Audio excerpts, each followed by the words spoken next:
Reka nongere mbasuhuze kandi mbifurize ikaze cyane kuri YouTube channel yacu ibagezaho amakuru atandukanye, amakuru abagezweho muri ako kanya. Hari video yakwirakwiye ku mbuga nkoranyambaga, video ndakeka niba ukunda gukoresha imbuga nkoranyambaga birashoboka ko iyo video nawe waba wayibonye. Ni video y'umugabo urimo gusambanya umugore, aho nyine byavugwaga ko ngo we yaciye agahigo ko kuba yarasambanyaga abagore bose bo mu gihugu. Uyu nguyu ngo yamaze kwirukanwa mu mwanya yararimo nyuma y'uko atawe muri yombi. Perezida Theodore Obiang Nguema Mbasogo yamaze kwirukana Balthazar Ebanga Engonga mu nshingano ze mu gihe amaze iminsi mike atawe muri yombi.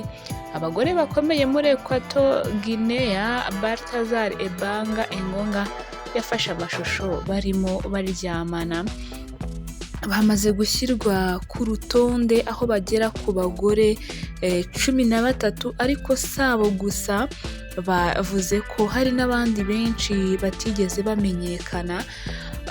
Ku mwanya wa mbere hari mushiki wa perezida wa Equatorial Guinea, naho uri ku mwanya wa kabiri ni mubyara wa perezida. Ayo nguko, uno mugabo akaba yaciye agahigo ko kuryamana n'abagore bakomeye.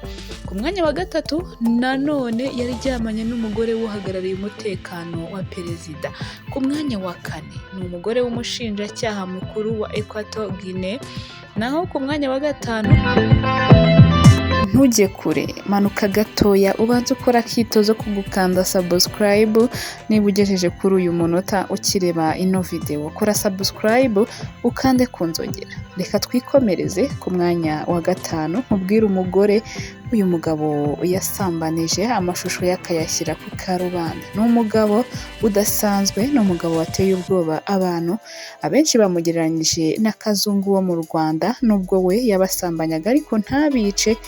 Kazungu nawe muramwibuka ko yishe abakobwa 14 kandi akaba yarabicaga nawe ngo amaze kubasambanya. Twagiye. Aho ku mwanya wa gatanu ni umugore w'umuyobozi wa polisi y'igihugu cya Guinea Equatorial, naho ku mwanya wa gatandatu ni umugore wa murumuna we. Ku mwanya wa karindwi ni umugore ushinzwe umutekano we. Ku mwanya wa munani ni amashusho y'abakobwa 15 b'inshuti za mushiki we. Naho ku mwanya wa 9 umugore wa pasiteri waho yasengeraga. Uyu mugabo yaragamije iki? Ku mwanya wa 11 ni abagore 20 b'abaminisitiri muri Equatorial Guinea, nabo akaba yararyamanye nabo. Ayo mashusho yose akaba yarayataye hanze. Ku mwanya wa 12 hariho umugore wa nyirarume wari utwite. Ku mwanya wa 13 ku rutonde rw'ababashije kugaragazwa ni Slay Queens muri Equatorial Guinea. Abo bose akaba yararyamanye nabo. Uyu mugabo abantu benshi bagiye bamutinya, bavuga bati uyu mugabo ni gatiki, uyu mugabo yaragamije iki se? Ni gatumwa, ni satani yaje ku isi. Dore ko ubusambanyi bwamubase kugeza ubwo yaryamanye n'abagore b'abakomeye gusa. Abo ngabo ni ababashije kumenyekana, ariko hari n'abandi bataramenyekana. Ngayo nguko yamaze kwirukanwa.